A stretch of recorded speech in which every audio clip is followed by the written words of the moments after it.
بسم اللہ الرحمن الرحیم۔ ناظرین، آج کا تیسرا ولاگ پیج 535 معارف القرآن جلد اول سورۃ البقرہ نمبر 2 اور آیت نمبر 219۔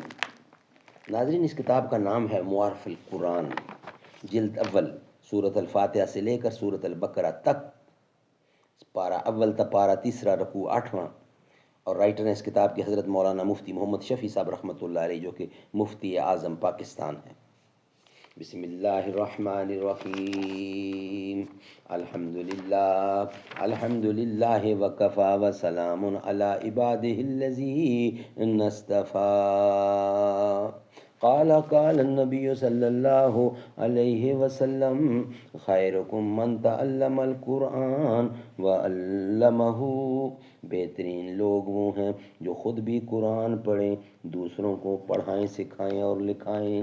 مقام کیا ہے سرور خاموش ہے گویا،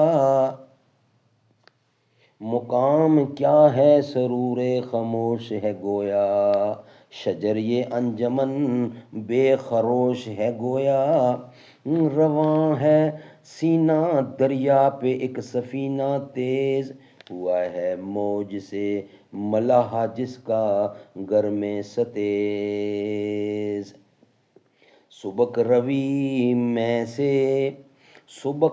میں ہے مثل نگاہ یہ کشتی، نکل کے ہلکا حد نظر سے دور ہو گئی۔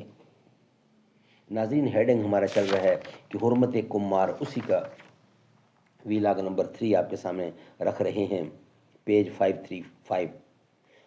کمار یعنی جوئے کی خرابی یہ ہے، کمار یعنی جوا، خرابی یہ ہے کہ شراب کی طرح کمار بھی آپس میں لڑائی جھگڑے اور فتنہ و فساد کا سبب ہوتا ہے۔ ہارنے والے کو طبعی طور پر جیت جانے والے سے نفرت اور عداوت پیدا ہوتی ہے، اور یہ تمدن و معاشرت کے لیے سخت مہلک چیز ہے۔ اسی لیے قرآن حکیم نے خاص طور پر اس مفسدہ کو ذکر فرمایا ہے۔ انما یرید الشیطان ان یوقع بینکم العداوۃ والبغضاء فی الخمر والمیسر ویصداکم عن ذکر اللہ وعن الصلاۃ۔ 5ویں نمبر کی صورت ہے جس کی آیت نمبر ہے 91، جو آپ کے سامنے ہم نے پڑھی۔ شیطان تو یہی چاہتا ہے کہ شراب اور جوئے کے ذریعے تمہارے آپس میں عداوت اور بغض و نفرت پیدا کر دے اور تم کو اللہ کے ذکر اور نماز سے روک دے۔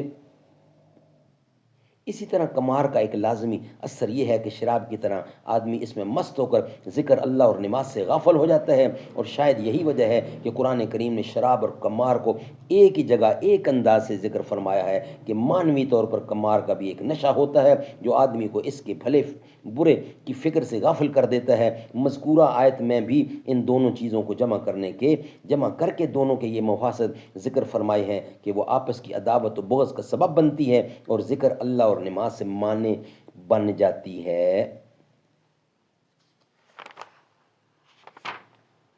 ناظرین، ویلاگ نمبر 3 ہمارا کمپلیٹ ہوا، انشاءاللہ ویلاگ نمبر 4 کے ساتھ سامنا ہوگا۔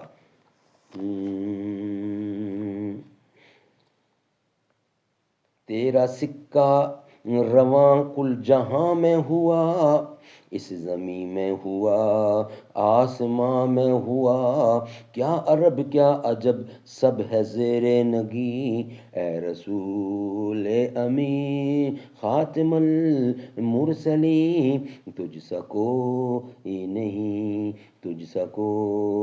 نہیں، دست قدرت نے ایسا بنایا تجھے، جملہ اوصاف سے خود سجایا تجھے، اے ازل کے ہنسی اے ابد کے ہنسی، تجھ سا کوئی نہیں۔ بزم کونین پہلے سجائی گئی، پھر تیری ذات منظر پہ لائی گئی، سید الاولین سید الآخرین، تیرا سکہ رواں کل جہاں میں ہوا، اس زمین میں ہوا آسماں میں ہوا، کیا عرب کیا عجم سب ہے زیر نگی، تجھ سا کوئی نہیں۔